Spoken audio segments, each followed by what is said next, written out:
and I appreciate everybody. This will be recorded so that we can put it on our website so others can tune in if they want to and listen to the conversation and the questions asked and the answers to them. I would ask that everybody mute their phones, or if the host, Rod, do you have control of that? Okay, just please mute your whatever you're using. So, and if you have a question or if you have a comment to make, we're going to try to go through all three of the presenters, and then we'll take questions after that. That way we'll get to all three of them. And so please write your question down, and then at the end we'll open it up to questions. And we can do it either through the chat. You can send it there, or you can wave, or whatever you want when we're done.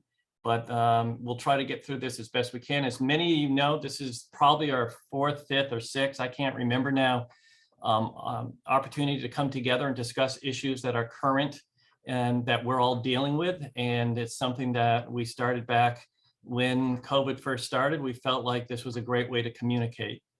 As many of you are aware of the cybersecurity situation that happened over in Peterborough, in the town hall in Peterborough, we felt it was important to have a discussion, and working with Primex and Corey Casey, we were able to line this all together. And I really appreciate all three presenters taking the time to come to this forum today and present. I will tell you that we're going to have another presentation next week on most of you know that we are sent $1 million worth of revenue of ARPA monies back to the city of Keene and the 22 towns in Cheshire County. And we had to do some work on getting together a contract. And so we'll be sending that out with a letter on what the contract looks like and how you need to fill it out. It's similar to other forms that you've already filled out for ARPA or Gopher from the state.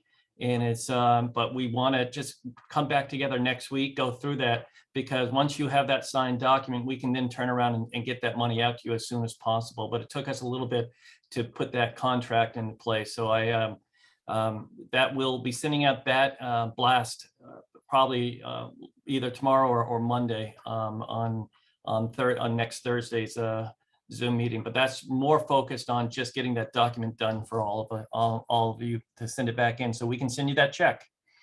So I'm going to introduce our first presenter, and that is Corey Casey. Corey Casey is a Primex risk management consultant with a focus on cyber liability threats with Primex members are facing.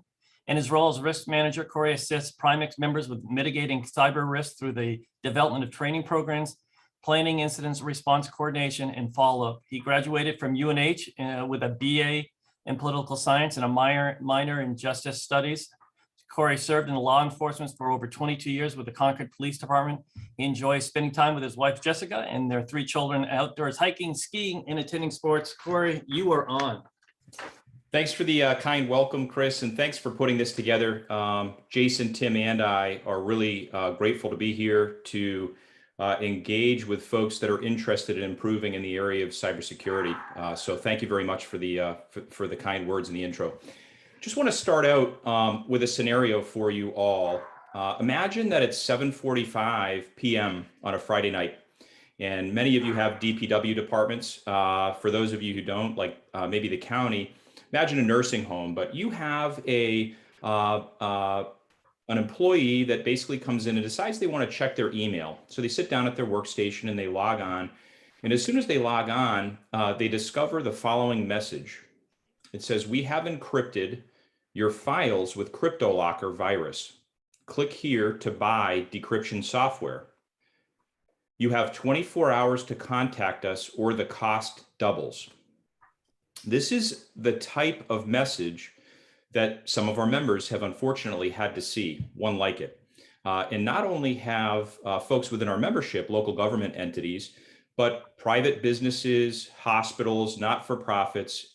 This is a ransomware attack. And it's really the notification piece, the first notice to the organization that they've actually been hit with ransomware. So a few follow-up questions to that, and this would be applicable for the audience we have here today. The first is, do you trust your employee to do the right thing? So when they read that up on the screen, do you trust them to do the right thing? And then the follow-up would be, well, what is the right thing? Do we know what that even is? Does the person respond to it immediately? Do they not? Do they notify the town administrator or the Board of Selectmen? Do they notify their IT staff?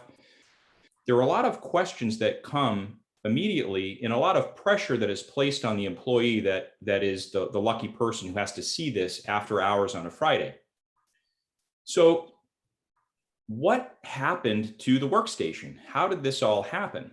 And I want to get into my presentation is going to be pretty basic. Some of you may be familiar with these types of cyber attacks and the problems that result from them. But I want to talk about a few that we see within the membership, just to highlight some of the areas of concern. And then Tim and Jason will jump in after, and we'll talk about some recommendations that we think will be really valuable to you to consider, that are cost effective for the most part as well, which is really important, especially in the local government sector. So cyber crime is big business. So one of the reasons this is such a prevalent thing today, and why we see so much of it in the news, is because there is an opportunity to make large sums of money. And I was reading an article. It was in something called Crypto Mode. It was an online article, and the title for the article was Global Cyber Attacks Will Cost $6 trillion Annually by 2021. And if you think about those estimates, some people would say those are underestimates, that it's actually going to be a higher number than that. But what we really want you to start to think of is this being big business. We'll talk about ransomware and sort of how that works. I'll talk about the big business side of that briefly, and then we'll get into it a little bit more in the conversational part of this presentation.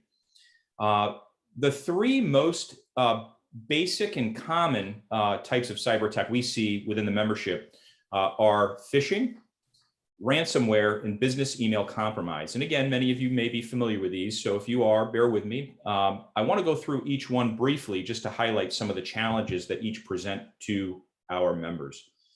Phishing is not like it used to be. So it's not the traditional email that you get that has a number of misspellings, that maybe it's apparent to the reader that English is a second language.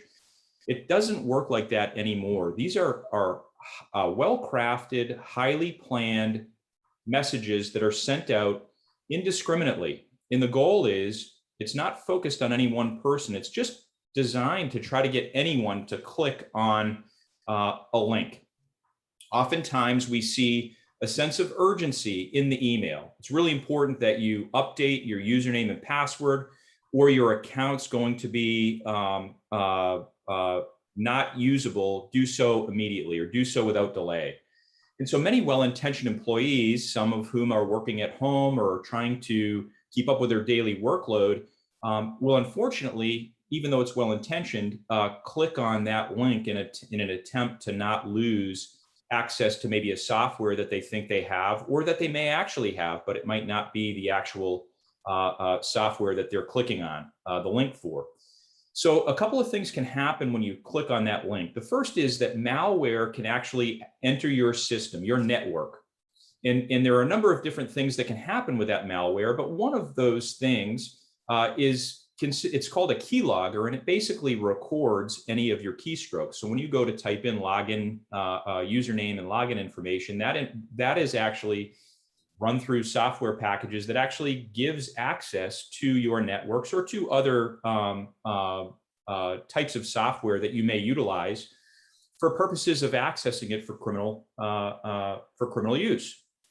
The other thing, and equally as critical, is one in which you click on the link and it prompts you to enter in your username and password. And I won't get too much into companies that you may see that are quite popular in these, but think of the holidays and your employees trying to get gifts for the holidays that they want to ship out.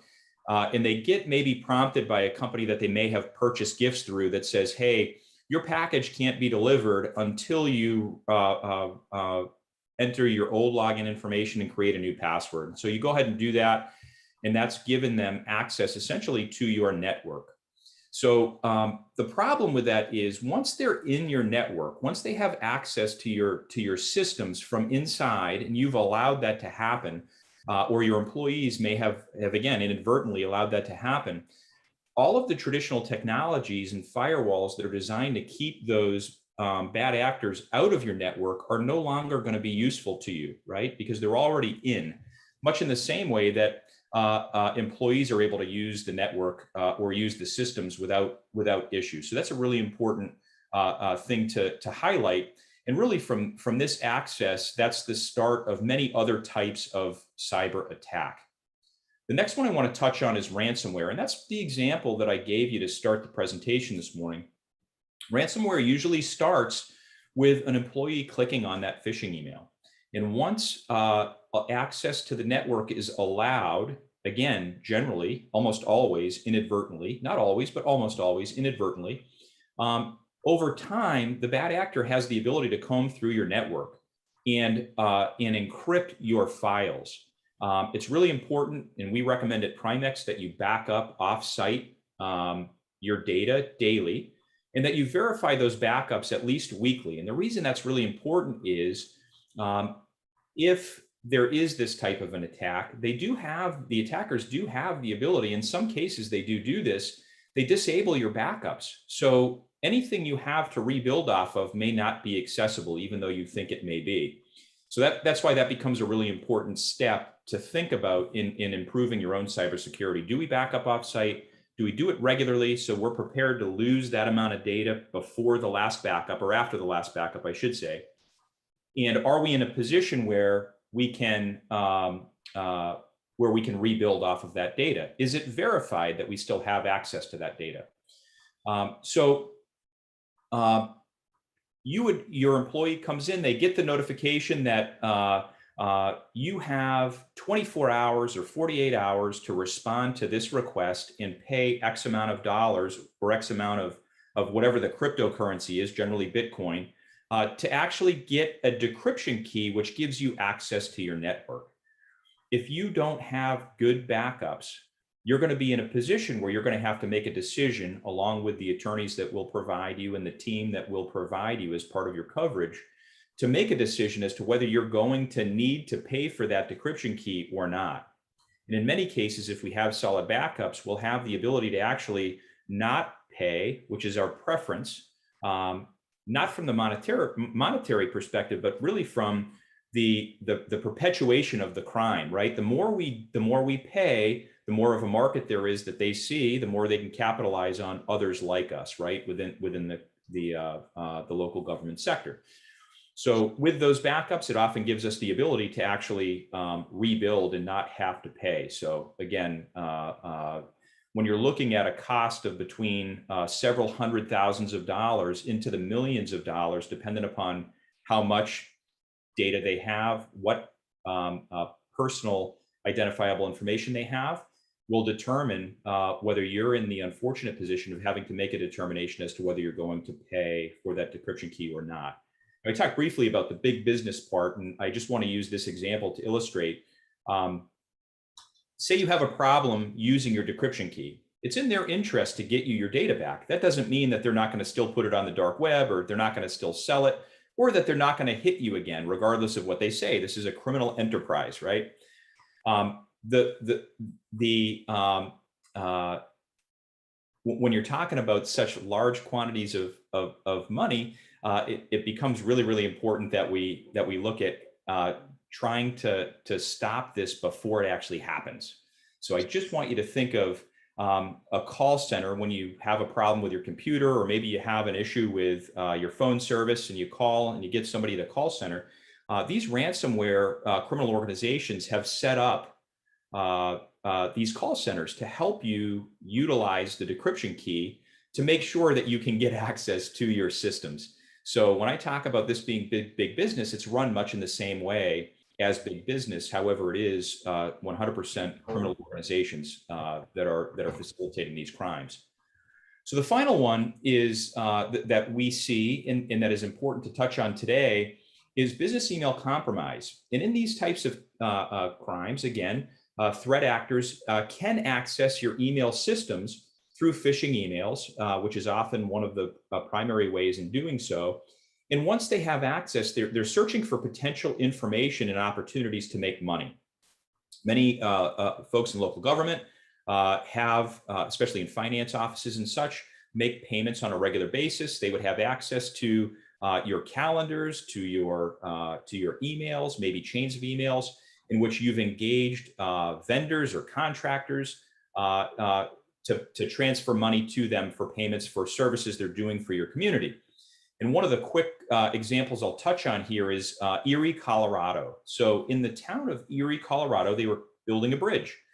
And the company they were using to do the construction is called SEMA Construction. And I encourage you guys to look this up. If a simple Google search will result in this popping up for you.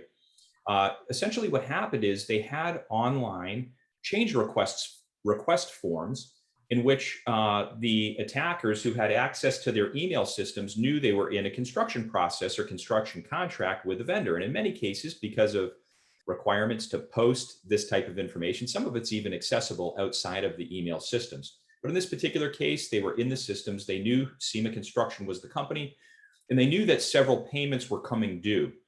They went online, they got the town's change request form, they completed it, and then they inserted it in an email chain that had been previously utilized to communicate with the company. They attached that document requesting that they change the account that they distribute the funds to.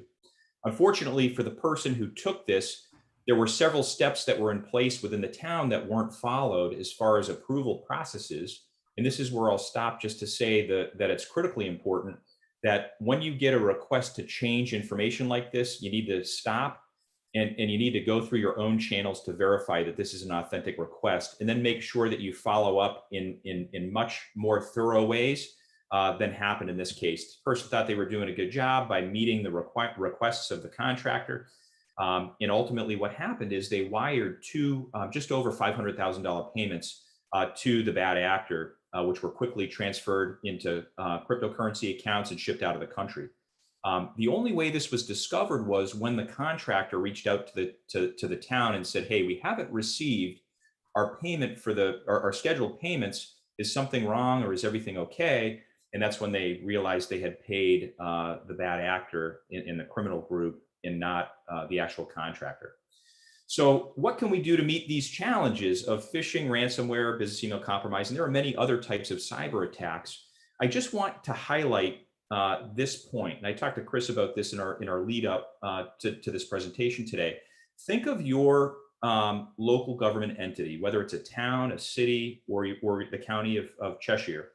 Think of one employee within your group of employees. Can you envision one of them being susceptible to clicking on that link? And it's really hard, not because anybody's doing anything wrong, but it's really hard to think of having any decent number of employees and someone not clicking on that link, right? And that's really where it becomes critical to think of training your employees so that you give them the tools they need to be able to identify a phishing attack, and then having a process in place so they know what to do once that happens. Also, looking at opportunities like KnowBe4. I think some of your email providers would actually provide similar processes where they provide phishing training to your staff, so they can actually identify on a regular basis phishing attempts and click on them and send them back to you as a notice. That's really, really important. And then obviously making sure that you come and attend events like this today where we're actually making it a priority. So I'm grateful that you're here today. I don't want to talk too much more about these. We'll get into more of the responses after. We want you to have procedures in place, technologies in place, and human controls in place to help you to deal with all of these different areas of concern. And we at Primex can help you do this at no cost. That's what I'm here for. I want to work with you as best I can. I know Jason and Tim feel the same way. But we'll talk about things like multi-factor authentication and some of the incident response plans Other tools we can take to sort of eliminate some of those phishing attempts or phishing attacks, and so many of the bad things that can result from them a little later in the presentation. Tim, I think you're next. I'll turn it over to you. And thank you all again for joining us.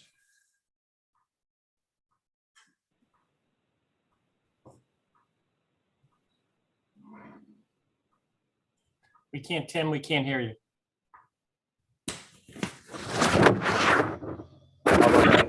Gotcha. Excellent. Thank you, Corey. That was excellent presentation, hitting the points that we're here to teach today and provide some insight of what we all do in our different respective roles. I'm the resident agent in charge of the Secret Service in New Hampshire, and our mission is to prevent, detect, and mitigate cyber-enabled crimes against payment systems and critical infrastructure.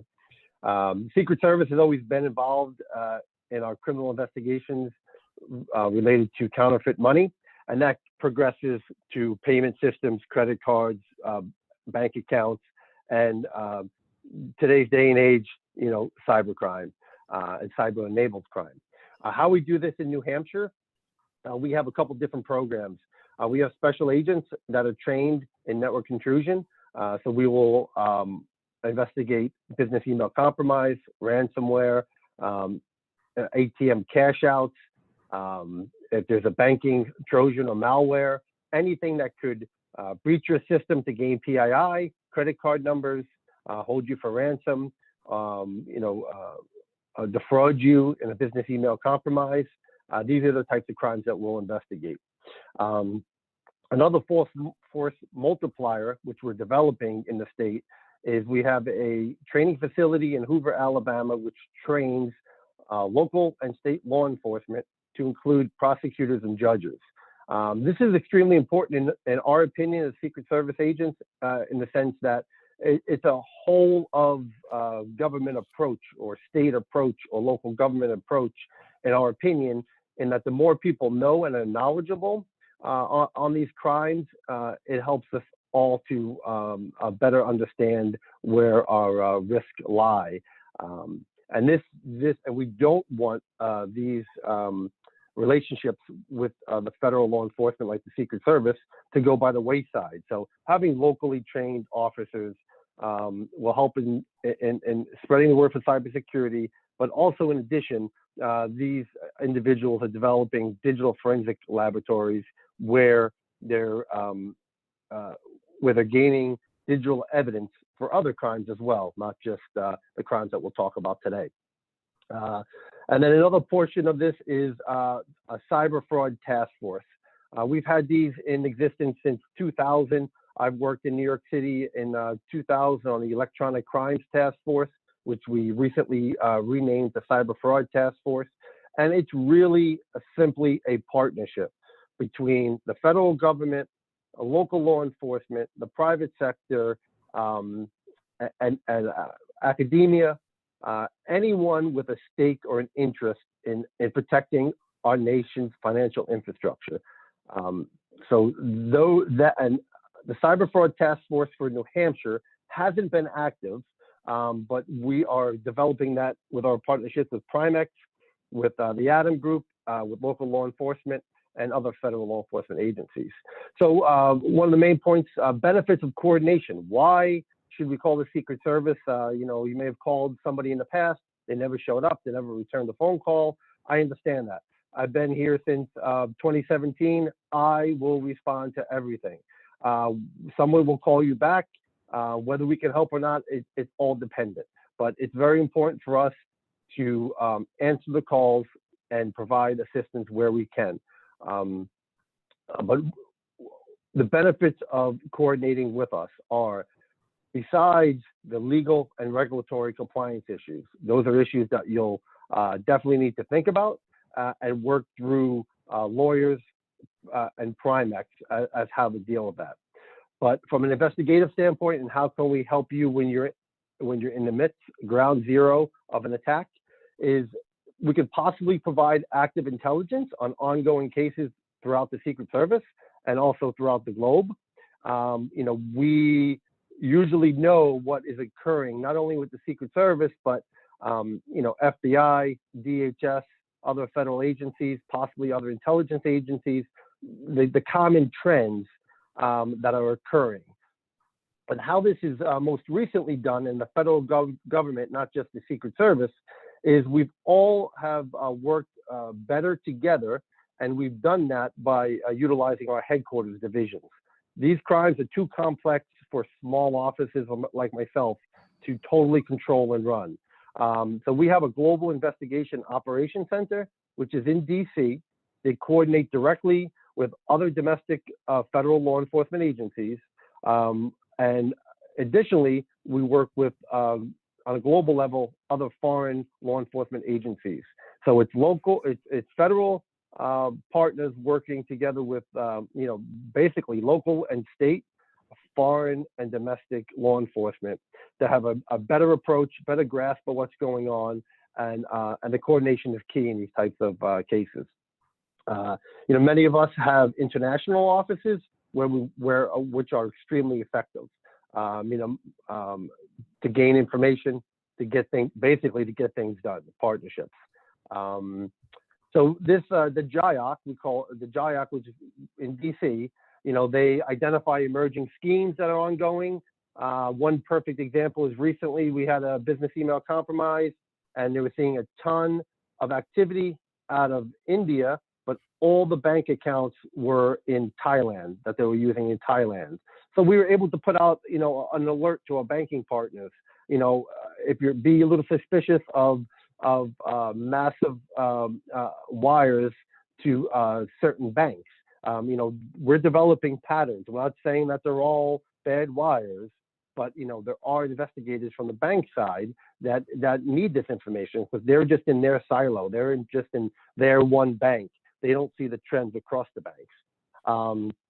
Additionally, the JIAC will have specialized contractors. We have some contractors that have been with us for over 20 years. They're foreign speaking. They work in underground forums. Additionally, confidential informants we're working with.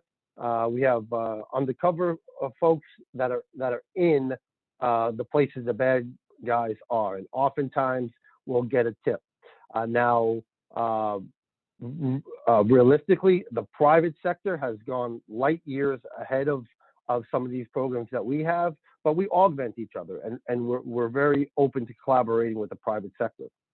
A couple things that I can do in my office when something happens. We have direct contact with bank investigators. I'm not sure if you're aware, but if there is somebody involved with dealing with banks or trying to retrieve money, sometimes it's hard to get a bank to answer the phone, or an investigator to answer the phone, or the process to push these payments is sometimes complicated in itself. So we have excellent contacts with banks, and we also have excellent contacts at FinCEN.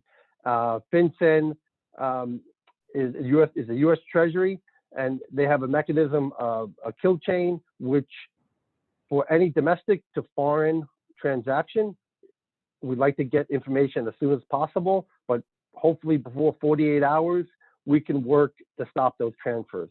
A lot easier said than done, I have to be honest. A lot easier said than done. But these mechanisms do exist, and we have used them successfully. And we will try no matter what. I think the minimum is over 40,000 has to be for that process. A couple other things here is we can do administrative seizures. So if banks aren't necessarily playing nice together, we can administratively seize the money, and then as the victim, you could petition to get that money back directly. Usually it doesn't have to happen, but it's a nice technique to get a bank to work quickly and get that money back to somebody. Lastly, you should call us with your victim. And we respect your privacy as a victim, but it's important for victims to feel comfortable and to be able to report. With that in mind, if you don't report and you are a victim, just be aware that there's going to be another victim down the road. The fraudsters are not going to stop. We see them continually stopping. We just had an example last week where the victim called the bank directly about a business email compromise, and the bank never closed the account. We found out about it because there was another victim that sent money to the same bank account. Luckily, we were successful in that one, but call law enforcement. We do have some authority or some success in working with the banks, forcing them to close accounts, to do their due diligence. They're dealing with thousands of accounts, unfortunately, thousands amount of fraud. So, things get lost in the shuffle for them as well. A couple other good resources besides the folks here today, but try to search out, information online. I know there's a ton of information online, but, ourselves at the task force, DHS, CISA, FBI has a CyWatch, InfraGard. There are endless amount of groups. So I know it becomes inundating. It can inundate you with technology information or just best practices. But the most you can probably get out of today is we will answer your phone calls. We will always respond. And it's what we get paid to do, quite frankly. So I think I'm going to end my portion there, because we can probably get on to roles and responsibilities when we respond a little bit better, probably after Jason speaks. So thank you very much. Tim, I just want to jump in real quick on that too. In the event you are hit with a cyber attack, Jason is the forensic first response responder we use in the state of New Hampshire for our local government entities. So Jason will talk about this further, but he would meet up with your managed service provider or your IT staff, people who are familiar with your network, to sort of begin the process. We have a document at Primex, which I can provide to you if you don't have it, that we recommend you put attached to your incident response plan. And that document has a list of those contacts that Tim just referred to. It's the Secret Service, it's the FBI, it's CISA, it's the State of New Hampshire Department of Information Technology, and it's our number as well. So if you don't have an incident response plan, or you're not familiar with these numbers, Jason will walk you through that process and the unfortunate event you've had. But if we can be proactive in this sense and get a copy of it, we'd love you to have it. And if you don't have an incident response plan, certainly reach out to me and I will walk you through the process with template documents, and certainly happy to review any drafts that you have to try to improve you in that sense. I just wanted to touch on Tim's point that it is an overwhelming list, and we've tried to create a document that gives you actual phone numbers that people will answer in your time of crisis. Jason. Thanks, Corey. Yeah, and I agree with all of that. And thanks, Tim, for the overview. We've been working with Tim's office for probably a little over 2 years now, and it's been a great partnership that's definitely paid off for a lot of the victims. My name is Jason Scrow, and I run cybersecurity and human privacy at the Atom Group. We're the first responder incident response team that is partnered with Primex, and so it's always wonderful to meet everyone and speak with everyone proactively. Some of you may not know me, and that may be a good thing for you, because a lot of the ways that I meet people are definitely on a dark day when things happen. What I wanted to do today was talk a little bit about why cybersecurity in the small towns and certainly throughout New Hampshire has become an ever-growing concern, and why we're such a kind of a ripe target for these types of crimes. Talk a little bit about the incident response, and then kind of take any questions that, kind of open it up. I think we're going to do a Q&A for everybody. But one of the chief things here is small municipalities, schools, towns, everything. You are lightly staffed, to be polite. The level of technical sophistication in a lot of places is not extremely high, and it's appropriate to the type of organizations that we're all in. But they do handle large transfers of money and do contain data that is practical and high value target for these threat actors to take. And one of the misconceptions that I hear as I kind of go around the state is that, oh, well, most of our data is public information anyway, and that's not actually true. There's a couple of categories of information that I think are specifically valuable. That the first is financial information. Obviously, if you can be tricked into transferring the money to the wrong place. That's high value. Towns, cities, schools or whatnot make large transfers, at least from the perspective of a threat actor, a couple $100,000, millions of dollars at times. There's a lot of municipal projects that have large budgets. And so there's a lot of money on the table there. There's also two other targets that I think are of specific value. The first is emergency response and police, right? Police evidence servers are extremely high value targets. Certainly none of that information is public information, or at least the majority of it. With 911 recordings in your fire departments and things of that nature, those are high value targets, and connection to county and state networks, right? If you can breach locally and move upstream into state networks or county networks, if you have shared systems, and evidence is a great example. Sometimes there's an evidence system at a county level and a lot of people share that. Those are high value targets, and they're high value. When I say it's a high value target, I mean, because you're not necessarily going to be extorted for backups and restoration. Modern ransomware, one of the things that they do is they hit these servers, and then they will tell you, if you don't pay, we're going to make the information publicly available. And that does happen. There are what we call shame sites. Those are sites where all the data goes on the internet, where you can download the data of the non-payers. Now, rates of re-extortion, of course, apply. Just because you paid somebody, these are threat actors. They're in this for the money. They will defraud you, and they may release the information anyway. And we have kind of special expertise in evaluating whether or not a payment would be worthwhile in certain cases, depending on the type of organization that is actually attacking you and holding you ransom.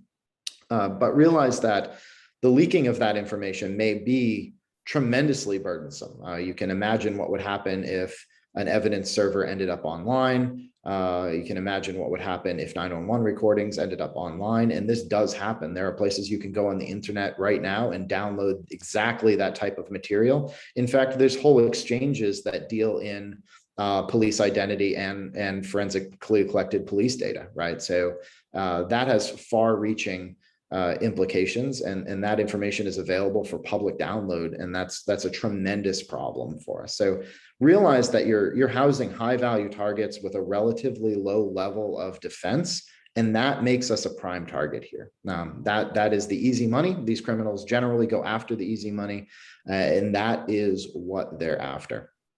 There's a couple of things that we can do to begin to safeguard this, to safeguard ourselves that are not, tremendously costly. The first is email addresses, right? A lot of the email services are not .gov email addresses. CISA recently took over the .gov domain. I think everybody here qualifies for .gov email addresses. We work with towns all the time who are still using maybe Fairpoint type email addresses or what I would call commercial grade email addresses. These are problematic for a few reasons. The first is that they don't have the type of logging and data collection in the background that we will need to forensically evaluate and help you identify who perpetrated a crime against you. Certainly when we liaise with Tim's team, we give them counterintelligence all the time, allow them to hunt down at a federal level these people that are doing this, to try to develop patterns and those types of things. If the logging data is not there, it makes our job tremendously hard. And so there's also added protections that the .gov domains actually give you. There's no cost for that any longer. And so I'd highly recommend, if you're using anything but a .gov right now, begin to make that switch. In the last half of the year, no cost, tremendous benefit. All of the detailed logging will be there for us, and that is a kind of a high value activity you can put in place. The second one is multi-factor authentication. Multi-factor authentication prevents anyone that doesn't have access to your cell phone, for the most part, from logging into your accounts. And when I say, relatively low levels of technical sophistication, I mean, most of your email accounts are not alerting you if someone from Thailand logs into your account, right? You're not going to see that. You're not going to get an alert. I'm going to see that forensically when we go and look at it. But, in a lot of cases, we find out that people had breached passwords or their passwords were phished, and these threat actors, these international people, have been logging into these email accounts over a long period of time. And that is tremendously common. I can't even stress how common that is. And that is a specific issue that we can remediate just by putting two-factor authentication in place. I know that it's kind of a pain, but really there's a cultural change that has to happen here. That is a primary safeguard.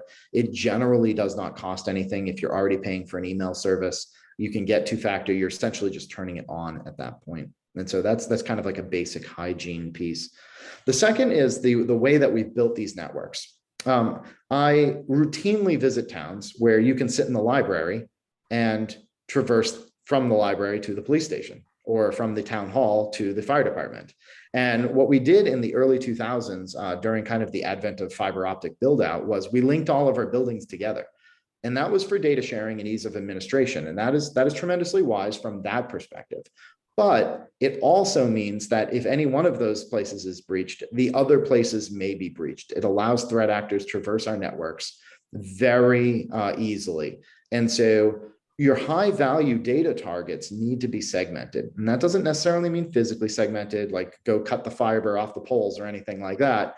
But we need to put appropriate levels of protection where they should be. And so having flat networks is a tremendous, a benefit to threat actors, not to us.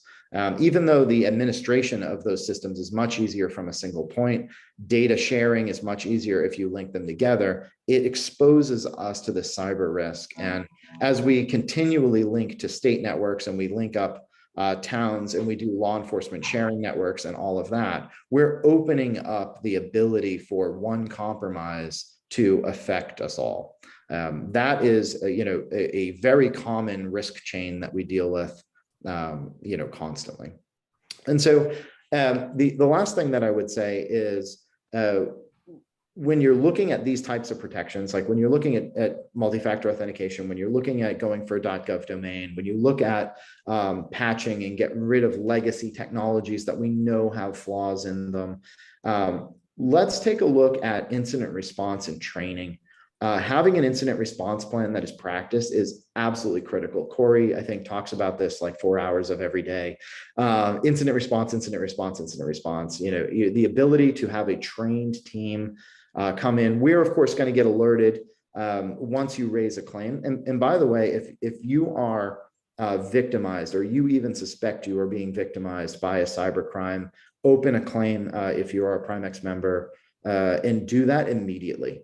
The difference, a 2-hour difference between calling and not calling could mean the difference between us collecting intelligence and getting it to Tim's team in time for you to get the money back or not. This is a time-sensitive game. And if you delay, if you try to firefight it yourself, without the expertise of an experienced team, it's kind of like your house catching fire and you try to fight it yourself for 2 days, and then you call incident response, the fire department, and we show up and it's a foundation. In a lot of cases, you'll look at us and say, can you save it? And I will very politely say, save what? And so we do end up in that scenario. Time is of the essence. I would much rather come out and investigate a claim or deal with a claim that is not actually a cybercrime than have you try to firefight it for a couple of days yourself and then realize you're in trouble, where we really have a very low hope of either getting the money back or figuring out who did it. They're going to cover their tracks. They're going to, do all of those things to obfuscate their identities. So the last thing is that I want to touch on, before we kind of take some questions, is training. There are high risk activities, right? Making a banking transfer or changing banking information is a high risk activity. It should not be done by one person. They should have a process in place where it's checked by at least 2 people. It is independently verified, not using the information that the email sent, with the request. They said, hey, call this number. No, don't call that number. Go on the website of the person and independently validate it through a source that you did not get through your email, if that was, because that could be compromised. And in doing that, and having a multi-person process, you're not putting the weight all on the shoulders of one individual to make a call of whether or not this is a legitimate transfer or not. Those are high risk activities. And if we treat them like high risk activities, we're in a much better place for it. So a couple of free technical tools, some training, incident response, and really taking a look at the networks. It's not all public data. There's a lot of data there that we don't want to show up on the internet, and we're going to help you safeguard that. And I'll end by saying my email address, I'll put it down in the chat as well. Maybe Corey, you can stick it there for me. I am a resource to you as well. I answer questions all day long. It will not cost you anything. I'm very happy to answer your basic questions. I highly encourage every town to put up an RFP for a cyber assessment. Base level assessment, you can cap it at a dollar amount, $5,000, $10,000. You don't need a detailed cyber assessment, but put an RFP up, work with companies that are local providers that can help you identify these risks and begin to close these holes. And because if there's anything that they can really assure you, it's that the cybercrime is going to increase, it's going to get worse. And we're not ahead of it right now from the incident response side. We're seeing more and more of it. And so I'd highly incentivize you to begin seeing the types of activities that could be nefarious or perpetrated against you in your organizations through an assessment, and begin making those changes as fast as practical. Mm-hmm. All right, well, thank you. I want to get any questions that people may have. I did see that Rebecca Landry from the city of Keene added in Cisco Duo for MFA is available for $3 a month per user for those who may be looking for options. And I don't know, Rebecca, if you want to talk to that at all, or if anybody else has any comment on that. Sure, I can just say that sometimes your email provider obviously can provide those multi-factor authentication like Jason was saying. But if you're looking for some solutions that have some more features, Cisco Duo, the base level licensing is $3 a month per user. For some of the smaller towns, that may be actually possible, right? Because I realize no one has a cybersecurity budget. So the city is looking into that, and there are other levels of single sign-on and that kind of thing that Cisco Duo can provide as well. So I just wanted to put it out there. If you have people using tablets and cell phones and they're using remote access to your email systems and all of that, Cisco Duo provides a reasonable solution. All right, and also I just want to add in, if Dennis Goulet, who's commissioner of the New Hampshire Department of Information Technology, if the infrastructure bill comes through, is there opportunity for monies in the infrastructure bill to allow us to work with the state to do some type of education, have monies directed towards education for towns and cities? Is that something that we should be thinking about as a group? I'm not familiar with the bill, so I'm going to refrain from a detailed answer on it, but I have spoken with Dennis numerous times in the past, and Dan Dister as well, and they are fully invested in creating training programs that they can, in some cases, partner with us and other entities as well. I know the New Hampshire Municipal Association was another partner, just to be able to put on trainings throughout the state. And I do think that is a strong possibility, Chris, but again, I don't have the details to be able to comment specifically on it one way or the other. And I would add, Corey, that, we're changing how we think about training. Now, the kind of blanket general cybersecurity training is less effective than roles-based training.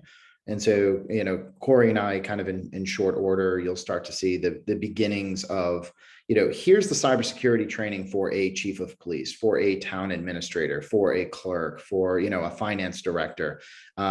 There's specific types of trickery and cybercrime that those particular roles are going to come in contact with that are more specific than just, oh, if the email address is different, or, like there's some general stuff you need to know as a baseline, but then there is some more specific stuff. And I'm really keen on getting the types of training out and publicly available that focus on the roles themselves. I think that's going to be high value moving forward. All right.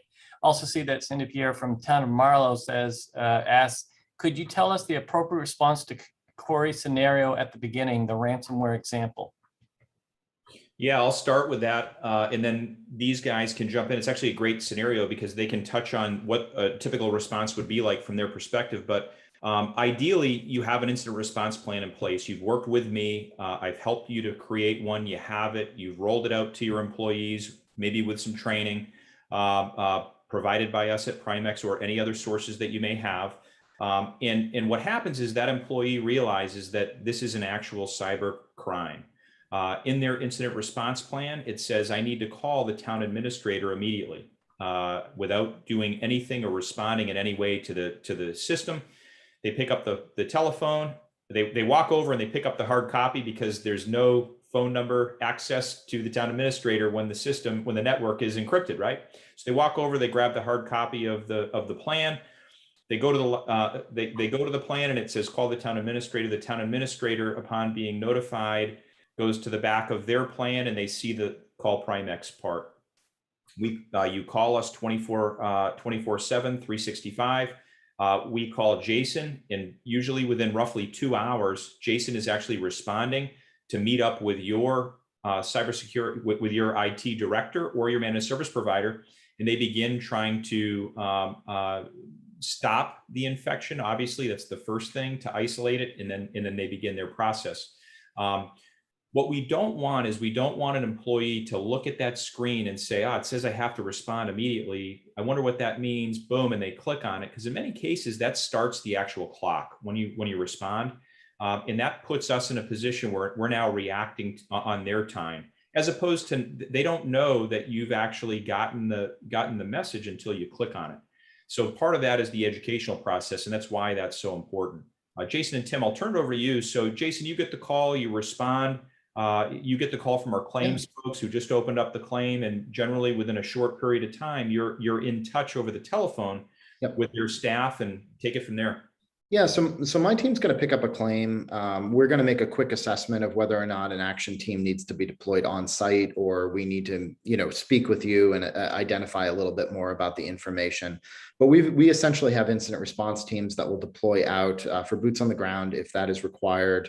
And we've got really two immediate questions. The first is there an active cyber event happening? In which case we will stop that cyber event. And we're going to do that in a way that we're all expertly trained on the federal rules of evidence. All the members of our team are CJIS level 4 qualified. And so we are going to do an evidence collection and stopping that threat at that time. A lot of that data, and we're either going to liaise with the appropriate levels of law enforcement depending on the type of crime. Generally, that's going to be Tim and his team.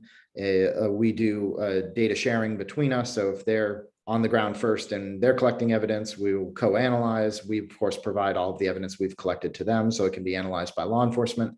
We work with the local PD as well, and we'll begin to coordinate that. And so the first thing we're going to really do once we stop the actual attack or assess whether or not there is an actual attack going on is we're going to assign an incident commander.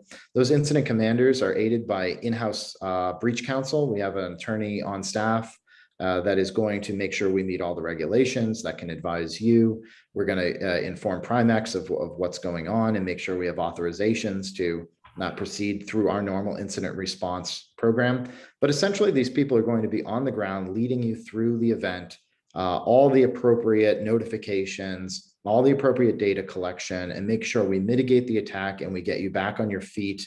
And any kind of financial response needs to be started, almost immediately to give Tim and his team the best chance of retrieving cash or retrieving, helping us hunt down folks. But that really is going to be the center of the operation, bringing in all of the correct people at the right times. And then Jason, you once you identify that it is a viable attack, you've done your initial work. That may result in the spin up on our end of attorneys and communications staff and other forensic experts, negotiation groups. We have a company we work with that will conduct the negotiation if that's necessary in a case of ransomware. So this team sort of builds after the initial assessment by Jason. And I just wanted to mention that to you, dependent upon the nature of the attack and sort of how it proceeds through its from its infancy to through the process. But as Jason's responding, you're in a position where you make the determination whether you want to involve the Secret Service. And certainly in most cases, we recommend that.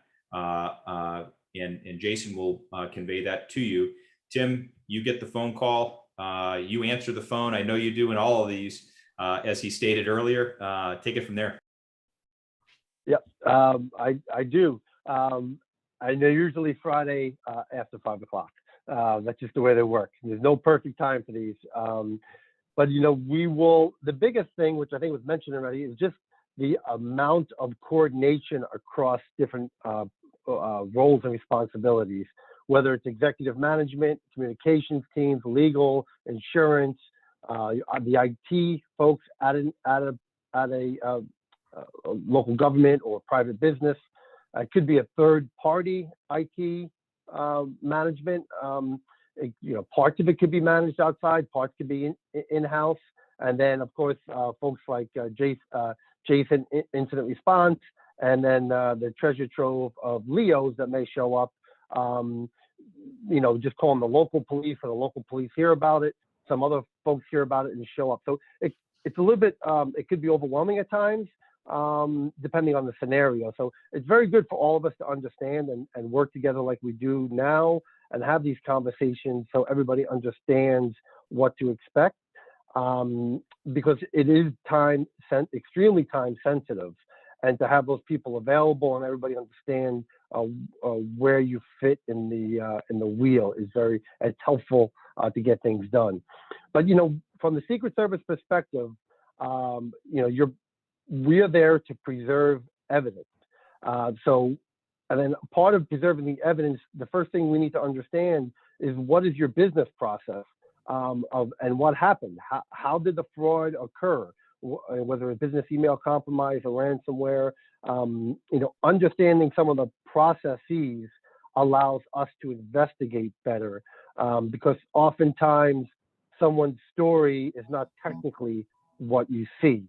And that's very difficult when we start to deal with legal. We're going to do subpoenas, and we're going to try to get information. When I'm calling a bank contact that I personally know on a Friday at 8 o'clock at night, I want to be able to provide him with accurate information, so I don't have to call him 3 times. So speed, efficiency, and precision is a must especially when we're trying to get money back. But like Jason said, we're looking for logs, all sorts of event firewall, any new programs are on your machines, memory, to include, and we'll get this stuff and we'll work with Jason. Every situation is different. If Jason is out there beforehand, we'll work to get the stuff from Jason instead of going out ourselves. So we work as a team. It's not like we have 50 people that are Secret Service agents in New Hampshire working these crimes. So we do as much to help one another as soon as we can, knowing that everybody has a different role. And at the end of the day, getting your business or getting you back up and operational as quickly as possible is usually the goal, which brings me to my next topic. We're not imaging, copying for evidentiary purposes your entire systems. We just want pertinent information that allows us to go and get a subpoena, or eventually get more bits of information to track people down. And a final thing is, the U.S. government cannot do recovery or remediation for you. It's often asked when we get there, can you fix our systems? We're not allowed. It's not part of our scope. We're investigating, looking for evidence to further an investigation, which is what we enjoy doing. Any other questions? I know we've hit 1 o'clock and I like to keep these to an hour, but is there any other questions? Because and if not, if the question comes up after, and you can send it to me, or you can, if you look at the blast, you have their emails on here too. But I just want to make sure that anything we can do to help this process, because it's out there every single day, where we see thousands upon thousands of attacks against the counties, and we have a great infrastructure in place so that pushes it back. But it's sometimes the simplest thing is checking the email sender, because it looks like a familiar document, but if you look at the email makes no sense. You have no recognition. So you stop right there. those are things that we get trained on all the time. Stop and think about it. So I want to thank Corey, Tim, and Jason. I also want to thank we had multiple towns in the city of Keene here. We had state reps here. We had Coos County, Sullivan County. I maybe Grafton County too. Gentlemen, if you hear from Caleb Simmons, he is from the Keene Sentinel. I've given him your email addresses. So if he has any other questions, he can forward those questions on to you. And we also had Kate Horgan from the New Hampshire Association of Counties on the call so that she could see this offer and make others aware in the 10 counties around the state of New Hampshire. So thank you very much for taking the time today and doing your presentation. It was worthwhile. Thanks for having us, Chris. All right. We'll see you guys next week. For those that want to attend, it's really important. We're going to be talking about how you can get your monies from the county so that we can get those checks out to you as soon as possible. Be well, take care. Thank you.